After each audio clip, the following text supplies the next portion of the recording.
There's an interesting name we brought up the other day when Ryan and I were chatting about this. Yes. And one name we brought up was veteran guard Jamal Crawford.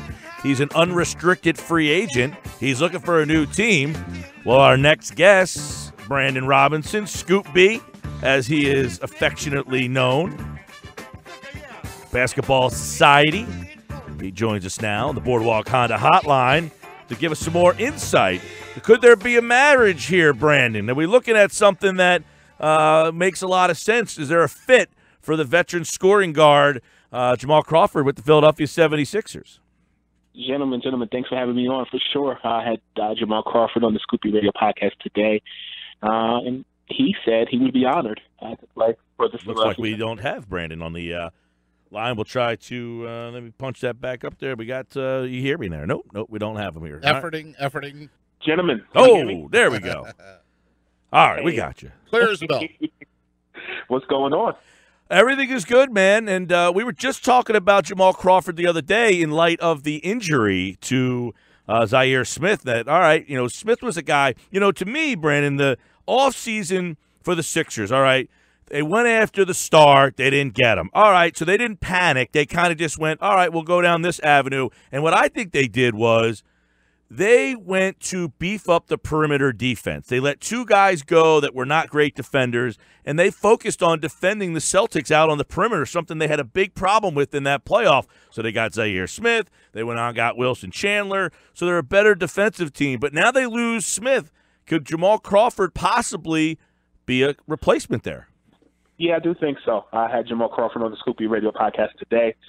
Jamal Crawford said to me, and quote, I would be honored to play for the Philadelphia 76ers. Did he elaborate on why he said I'd be honored to play for them? I mean, is it more the history of the team or is it the current team? I mean, that's an interesting statement to make for a team that 3 years ago won 10 games, Well, I think a lot of it is he likes Brett Brown. I talked to a lot of players who just are enamored with Brett Brown.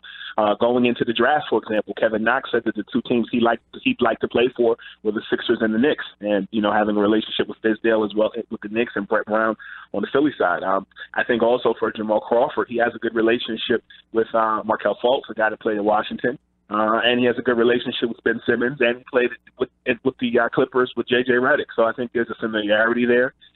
He and Joel Embiid are friends, and I think also if you look at Jamal Crawford, the Golden State Warriors are also interested in him. They get more playing time in Philadelphia. He's a guy that can be a lead guard coming off the bench in a six-man role, and I think he'll get more playing time at 38 years old. Close to a 20-year veteran, and he can still play. He's the ageless wonder.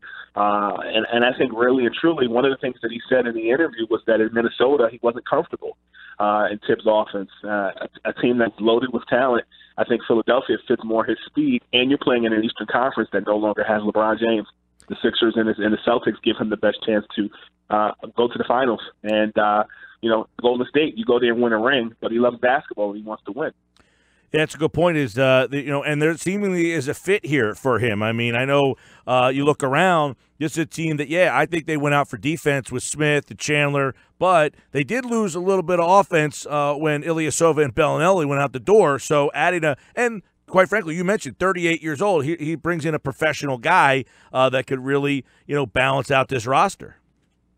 For sure. And I think when you talk about the Bellinelli part, I think there are some intangibles that Crawford brings to the table that maybe Bellinelli doesn't bring. Obviously, Bellinelli can shoot the lights out. He's a shooter for hire, so to speak. But I think Jamal Crawford can create his own shot, if you will. He's an older Kyrie Irving, a guy that can shoot, create his own shot, and can run an offense as well. And when you want to go tall, or go, medium, not necessarily, totally big, but I think, there are times, going to the Wells Fargo Center throughout the season, particularly last year, were times where Ben Simmons sat out and you had T.J. McConnell in.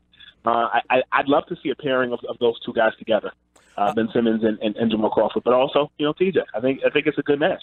Well, it's interesting because we're talking with Brandon Robinson, Scoop B from the Basketball Society Scoop B podcast. You just talked with Jamal Crawford, and you asked him about if he were to go there with J.J. Redick, having those two guys, do you think that the shooting touch would rub off on a guy like Ben Simmons? Yeah, and he said steel sharpens steel. Yeah, exactly. Steel sharpens steel. And, I guess another thing would be, how about Markelle Fultz? I mean, we're not sure what his jump shot might look like when he comes back. All accounts, it's all pretty good. But having Crawford around could be a nice backup in the case that Fultz isn't sharpened, I guess you could say. I mean, and let's not be mistaken. I mean, the Jamal Crawford played for a playoff deep Atlanta Hawks some years ago, a team that had Joe Johnson, 60 win. Had Mike. There you go, Mike Bibby, and some of those other guys. He also said in the interview how much he likes Philadelphia. You asked me the question previously. I want to make sure I give it his due diligence. He said that he was a huge fan of Allen Iverson. He had to cut about 25 to 30 pictures of him and put them on his wall. He's a huge fan of Allen Iverson. He loves the city. He thinks the Philadelphia fans are passionate.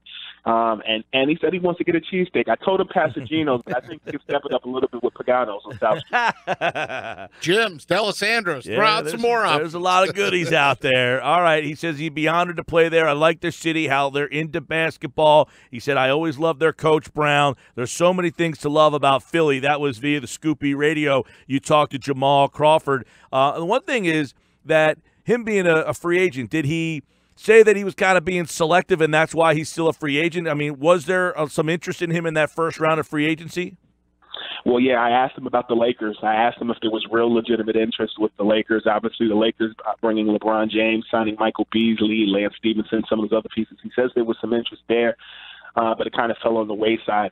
But I will tell you this, a leak source shared with me just yesterday that one of the biggest issues as to why Jamal Crawford specifically has not become, this source told me that essentially they're trying to move Jared Bayless. They don't want to just get rid of him or not lose anything. So if the Sixers are able to rid themselves of Jared Bayless, Jamal Crawford will become a Philadelphia 76er. We know that was rumored, Brandon, when they were trying to make a move for LeBron James, that they were going to have to get Bayless out, and they never ended up getting to that point. But Bayless, again, seemingly a key factor, which is kind of ironic because for all those years, Sam Hinkie refused to sign those 3-year mid-level veteran players. The first move that Colangelo makes is bringing in that guy, and he seemingly is the guy that's blocking them from making a couple of moves. Man, we went from trusting the process to listening to burner accounts to still being screwed anyway. We can't win. All right, Sixers interested. Now, do you think there is interest from the Sixers? You just said that the Bayless thing might stand in the way, so there is legitimate interest from the Sixers side of things here. Yes. I broke the story initially on Wednesday, Tuesday or Wednesday. These days are like all together now, but I broke the story one of those days, Tuesday or Wednesday. My source told me that there is interest on the side of the Sixers, and, reached out to Jamal, had him on the podcast, and Jamal is mutually interested. And if you go back to just early July, I know Keith Pompey had reported it and a few other people reported it, that the Sixers did have interest. The Zaire Smith thing does intensify things. And I think at the end of the day, there are other teams, or I know there are other teams that are interested in Jamal Crawford, mainly the Golden State Warriors. Like they need any more scorers on their team. But I will tell you that, in speaking to Jamal Crawford on the Scoop B Radio podcast, for those listening, scoopbradio.com, you can check that out. But one of the things he said was he wants to play. If you're playing for the Warriors, how much time are you really going to get on a glut of talent, particularly at the guard position? So you look at the Sixers. Zaire Smith is out. You do have J.J. Redick. You have Ben Simmons. You have those guys. But Jamal Crawford, like I said previously, has the chance to really star and freelance, if you will, on a team that needs veteran leadership. He would almost be like their guard version of Elton Brand, but actually has a lot left in the tank.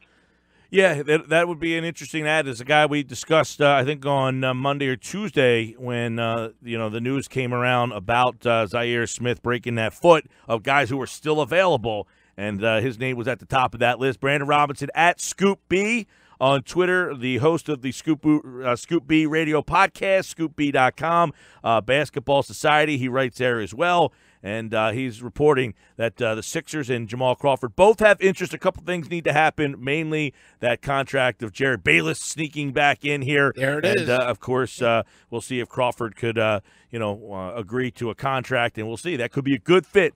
And we appreciate Brandon jumping on board the Boardwalk Honda hotline. Thanks so much, man. Gentlemen, thanks for having me, and I look forward to talking to you down the line.